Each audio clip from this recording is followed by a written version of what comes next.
very deep. Yeah, and if you mess something, guys, if you mess something up, don't worry about it. Just carry on, mate. It's not. Okay. Just sharing. Okay.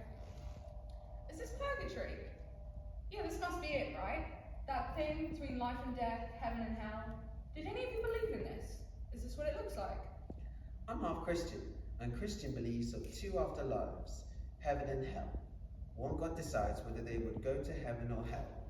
They believe in Jesus Christ, and when they die and go to heaven, they live for eternal life. Hinduism holds a cyclical view that means no circling round and round, with no end to it.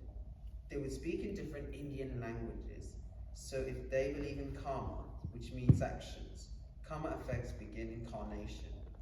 They want to change what life would be after that. So then, if they are good enough for karma, they will break the cycle and not be incarnated. That's called moksha, which means the soul can unite with the supreme reality called Brahman. Both religions focus on the role of morals to decide if you are punished or rewarded. In Japanese folklore, they believe that the kitsune is a nine-tailed fox spirit that can take on two forms, one being a loyal messenger and the other being a trickster with supernatural abilities that crosses humans with the afterlife. In Egypt, the Egyptians believed in this thing called the Book of the Dead. This was needed. Unlike the Bible, it focuses more on what happens in the afterlife, and it contains many spells and incantations. The journey of the soul was where this book came from. The soul would have to make its way through the underworld and with this came scorching rivers and monsters. The soul would have to journey through the underworld using said spells and incantations to repel the monsters.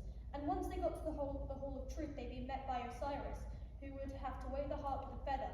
And if the heart was heavier, then you'd live a life of sin, and your heart would be eaten by a half alligator, half hippo, and half leopard monster called Amit, and you would cease to exist. The final death. But if the feather outweighed the heart, you'd be taken to a paradise, a field of reeds, a place of no suffering where you could see loved ones and spend the rest of eternity harvesting crops. So Egyptians believe in some kind of heaven. Are we even actually sure that heaven and hell are really, well, heaven and hell? No one's actually been to heaven or hell and come back to tell us what it's like, so how can we be sure that heaven is really paradise or hell is really this fiery pit of torment? For all we know, heaven could be this source of suffering and hell could be our paradise. Heaven is supposed to be this eternal perfection, but wouldn't that become boring? Growth, a place where everyone is good and can be a lack of individuality or even freedom. It can feel restricting if there's no choice but constant bliss and good behaviour. But that still doesn't explain where we are right now. Say that this actually is purgatory. I mean, I know that the Catholics believe that it's not a space, it's like a moment. Does that mean God's going to show up? I read something about fire too, like, I imagined a white fire that will cleanse us of sin or something. Some other religions, like Judaism, pray for the dead to cleanse the soul. Am I not going to be cleansed because I'm agnostic? Does this mean I'll be sent to hell? Or maybe this is just it. Maybe this is the afterlife.